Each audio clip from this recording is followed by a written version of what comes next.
Veja bem, primeiro eu quero ressaltar algo que eu tenho dito sempre, tenho escrito, o tempo do processo penal, que é um processo penal democrático, que tem tempo para defesa e tal, ele não é o tempo do jornalismo, ele não é o tempo do cidadão que está ansioso, que está aflito, que viu o Brasil ser espoliado. Então é normal que haja insatisfação. Eu tenho escrito muito e tenho tido prestígio de vocês me levarem a isso aí à frente. Eu tenho dito que já é hora da Polícia Federal encerrar todos os inquéritos, porque vai chegando no momento em que cria uma ansiedade muito grande e isso atrapalha a perspectiva das pessoas de ver um resultado. Mas eu entendo que o tempo tem que ser um tempo próprio mesmo da investigação.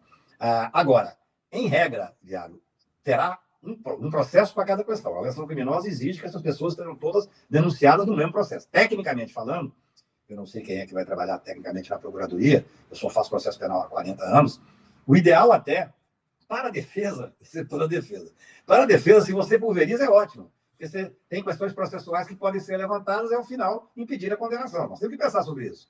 No processo, muitas vezes, as pessoas talvez não entendam isso, o advogado ganha no processo, ganha em fase. Eu ganhei todos os meus processos, por exemplo, da Lava Jato, todos. Nunca tive um cliente condenado na Lava Jato. Tive um que foi preso injustamente por 28 dias, e depois nós conseguimos as vitórias, e fomos destruindo o processo da Lava Jato. Quase todas por questões processuais. Você não tem que chegar no mérito obrigatoriamente. É assim que se dá dentro da democracia. Pela indigência intelectual do Moro e dos procuradores, eles cometeram uma série, ainda mais naquela época que tinham semideus, uma série de erros que facilitou para a defesa. Aqui, a Polícia Federal está fazendo um trabalho técnico extremamente bem feito.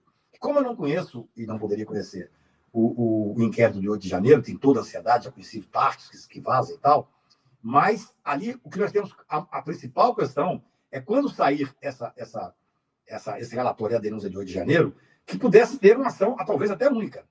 Repito, a fragmentação de ação, nesse caso aqui, tem um colega perguntando aí sobre a questão de primeira instância. Aqui não tem por que ter primeira instância. O processo está todo hoje, ele está no Supremo Tribunal Federal.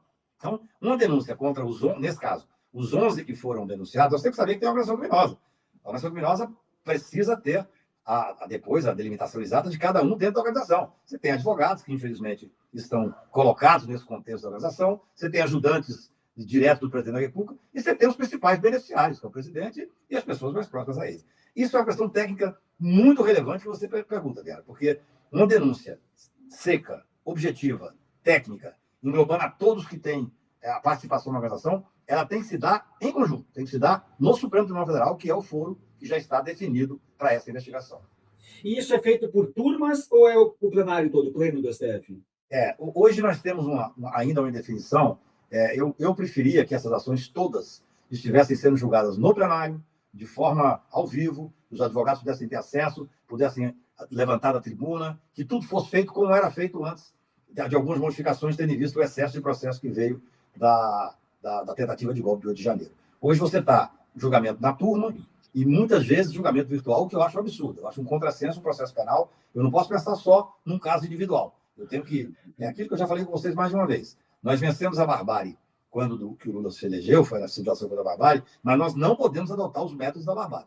Ou seja, tem que ter um processo penal regular, democrático, que é aquilo que nós pleiteávamos na época do Moro. O Moro é desse mesmo grupo. O Moro é que ajudou a eleger o Bolsonaro. Todo esse saque que fizeram ao Brasil tem a mesma base. Uma das questões que fizeram à época era afastar o processo penal democrático, pelo qual eu continuo lutando da mesma forma. Por isso eu acho que tem que ser a denúncia apresentada, o recebimento ser feito numa sessão não virtual, é muito grave.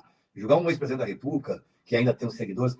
A boa parte dos seguidores do Bolsonaro, eu estava vendo um programa interessante ontem, dizendo que eles não acompanham a mídia crítica, a mídia tradicional. Eles têm uma bolha deles. Então, eles ainda acreditam. Hoje eu recebi uma mensagem de um determinado jornalista dizendo das falácias da joia.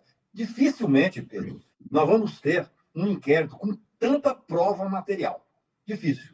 Ali é algo assim, não é só que você tem uma delação, não. Porque a delação, felizmente, inclusive eu advoguei muito, nunca advoguei para delator.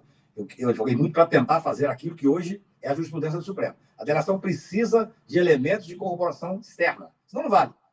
E, malandramente, eles obrigavam a pessoa a falar o que quisesse na época do Moro. O Supremo, felizmente, não contou no processo até que eu participei como advogado. Disse, não, tem que haver corroboração externa. Neste caso das joias, a abundância de provas chega a ser impressionante. É um caso que poderá passar para os anais clássicos de como fazer uma investigação técnica e com prova suficiente de materialidade e autoria. Então, nós temos uma expectativa, eu especialmente como advogado, já escrevi 3 artigos. De certa forma, outro dia um delegado federal, meu amigo, falou: Cacai, você fica chamando a gente à responsabilidade, é ruim. Eu falei: não chamando a responsabilidade. Vocês estão fazendo um belo trabalho. Mas tem que ter aquele que, com experiência, fala o seguinte: olha, respeita o trabalho, mas há que colocar prioridade. Se, por exemplo, sair agora o relatório da Polícia Federal, no tocante a 8 de janeiro, e evidentemente vai ser tão bem feito quanto esses 2 que saíram, nós temos uma oportunidade de, sabe, passar essa página do Brasil. Porque ao começar o processo, passa a página, ainda que vai demorar para fazer a instrução e tal, mas a gente respira. A gente vê que está funcionando, as instituições estão funcionando. Funcionamos para resistir ao golpe, é uma coisa extremamente importante, resistimos ao golpe, e agora a investigação foi feita, 1.300 pessoas foram presas em seguida, já tem 300 e tantos condenados, ou seja, não se pode falar que as instituições não estão trabalhando. A Polícia Federal está fazendo um belo trabalho técnico, e agora cabe, isso é que é importante que a sociedade acompanhe, agora cabe ao Ministério Público, só ele pode apresentar a denúncia. Por isso é que lá atrás, você se lembra, o Pedro especialmente, que eu já falei várias vezes aqui, eu criei a expressão poderes imperiais do Ministério Público, que no momento pré-processual, ele tem mais poderes que os 11 ministros supremos juntos. Se nós tivéssemos um procurador que fosse o engavetador-geral da República, ele pegava esse inquérito, sentava no inquérito ou pedia arquivamento, como aconteceu, infelizmente, no caso da pandemia, que nós fizemos várias representações com provas abundantes de materialidade e de autoria do então presidente Bolsonaro, e não vimos nada. Nada foi feito. Agora que as coisas estão andando, a informação que tenho é que mesmo os processos da pandemia estão sendo investigados. Acho que o momento é um momento muito rico para a história do Brasil.